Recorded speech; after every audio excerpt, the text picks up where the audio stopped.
obviously, the most common reason that people come to therapy in the first place is because there's something in their lives that's making them unhappy, and they've tried to change that on their own, and for whatever reason, they've been unsuccessful.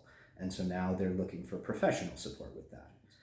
To give you an example of how that might look, imagine somebody who's come to therapy because they're having this persistent problem across all of their relationships where whenever their partner expresses frustration to them, even over something small like a chore not being done correctly or something like that, they find themselves getting really, really angry, and they get drawn into this argument, to this defensiveness, trying to argue about it, and then that escalates the problem, and so what could be a very small problem turns into a big one and is really having a negative impact on all their relationships. They try doing everything perfectly so that their partner never gets frustrated, and of course that doesn't work because they can't do everything perfectly all the time, and so they're really feeling stuck with it. So what's a therapist going to do in this situation to help them get unstuck?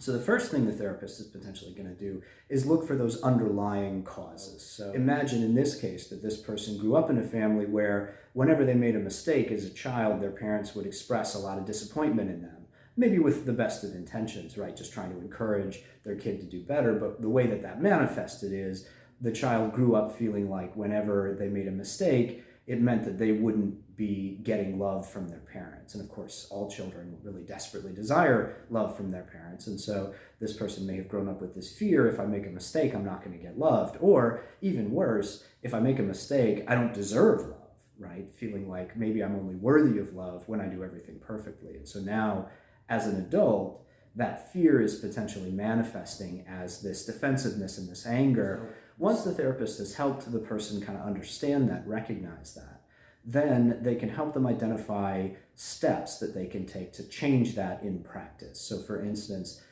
letting go, first of all, of that idea of like, I can do everything perfectly and then my partner won't ever get frustrated. That's just not possible, right? You can't do everything perfectly. All relationships are going to involve some frustration. It's inevitable. So you know that at some point the partner is going to get frustrated with you. You know that that's going to bring out this strong reaction in you. But knowing what you now know about the cause of that, you can recognize that underneath the anger layer of that is this fearfulness, right? This fear of not being worthy of love. And so instead of getting drawn into that same repetitive pattern of arguing and being defensive over and over again, you can respond to that differently by addressing the need that's behind that, right? The need that to be loved, to be accepted, to feel worthy.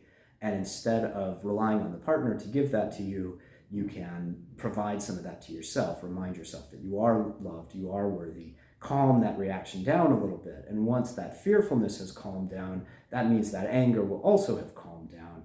And that makes it easier to control. It makes it easier to respond differently too. So that's an example there of how therapy might help someone in that situation.